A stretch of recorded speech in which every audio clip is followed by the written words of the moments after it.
It's a blessed Sunday to read God's Word with you today, family. We're going to be reading Genesis chapter 45, verses 1 through 8. I will be reading from the New Living Translation Life Application Study Bible. So let's read Genesis 45, 1 through 8. Joseph could stand it no longer. There were many people in the room, and he said to his attendants, "Out, all of you." So he was alone with his brothers when he told them who he was.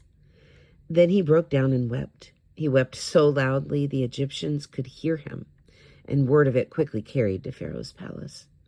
"I am Joseph," he said to his brothers. "Is my father still alive?" But his brothers were speechless.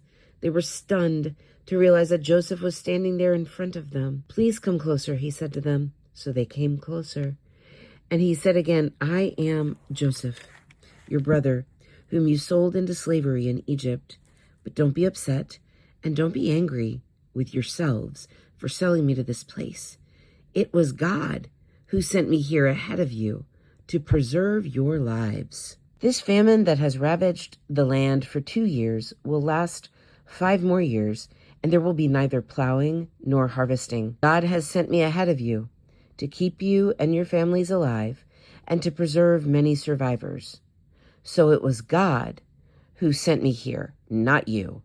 And he is the one who made me an advisor to Pharaoh, the manager of his entire palace and the governor of all Egypt."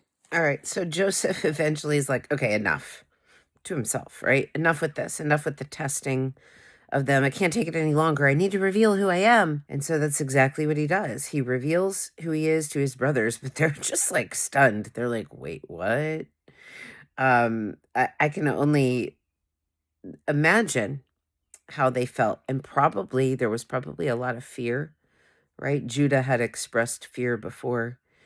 A lot of fear, like, oh, this is our brother, the one we left for dead.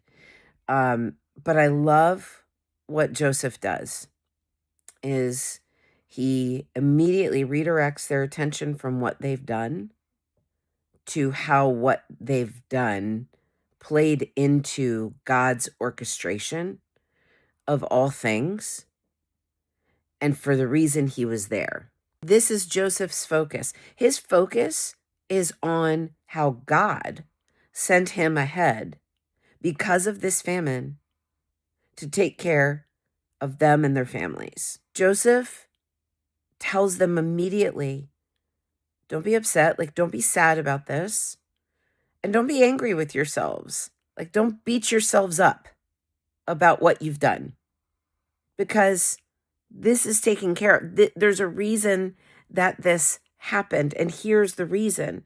And I love that Joseph is focused on the reason. He's focused on God's plans and purposes. He's not focused on himself. He could very easily have said, "I don't know why you guys all get to have family and I don't. I don't know why you guys get to have everything and you get to be with your family and you get to be with the people, but I don't because I had to be the one to go through this. Me, poor me."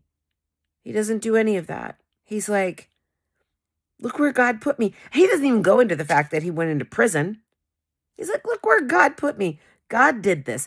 God did this. He doesn't even say God allowed this. He said God sent me. I mean, come on. Family, we don't understand God's ways.